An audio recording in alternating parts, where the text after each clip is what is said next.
الحمدللہ رب العالمین والصلاة والسلام علی رسولہ الکریم وعلی آلہ واصحابہ اجمعین بسم اللہ الرحمن الرحیم۔ امام عبد الوہاب الشعرانی رحمۃ اللہ علیہ ایک حدیث بیان فرماتے ہیں کہ آپ صلی اللہ علیہ وسلم نے ارشاد فرمایا، جس نے یہ درود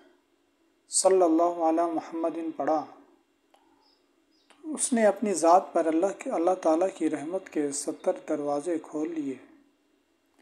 اور اللہ تعالیٰ اس کی محبت لوگوں کے دلوں میں ڈال دیتے ہیں، اور اس شخص سے وہی آدمی بغض رکھے گا جس کے دل میں نفاق ہوگا۔ یہ درود شریف کی برکتیں ہیں، اور یہی وہ رحمتیں ہیں جو انسان کو دنیاوی آلام و مصائب سے بچاتی ہیں،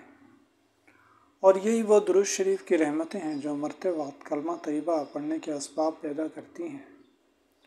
اور یہی وہ رحمتیں ہیں جو قبر کے اندھیریوں کو روشنی میں بدل دیتی ہیں اور اس کو وسعت دیتی ہیں، اور یہی وہ رحمتیں ہیں جو قیامت کے دن نیکیوں کے پلڑے کو وزنی کرتی ہیں اور پلسرات کے اندھیروں کو روشن کرتی ہیں۔ اللہ تعالی ہم سب کو کثرت کے ساتھ درود شریف پڑھنے کی توفیق عطا فرمائے۔ روز آپ اس درود شریف کو یعنی صلی اللہ علی محمد کو کثرت سے پڑھیں۔ آپ اس کو کم سے کم وقت میں 1000 دفعہ پڑھ سکتے ہیں،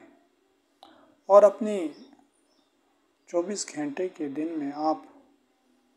اس کو کم از کم 1000 دفعہ ضرور پڑھیں، تاکہ درود شریف کی برکتیں نصیب ہوں،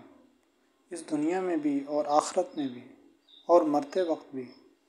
اللہ تعالی ہم سب کو کثرت کے ساتھ درود شریف پڑھنے کی توفیق عطا فرمائے۔ السلام علیکم ورحمۃ اللہ وبرکاتہ۔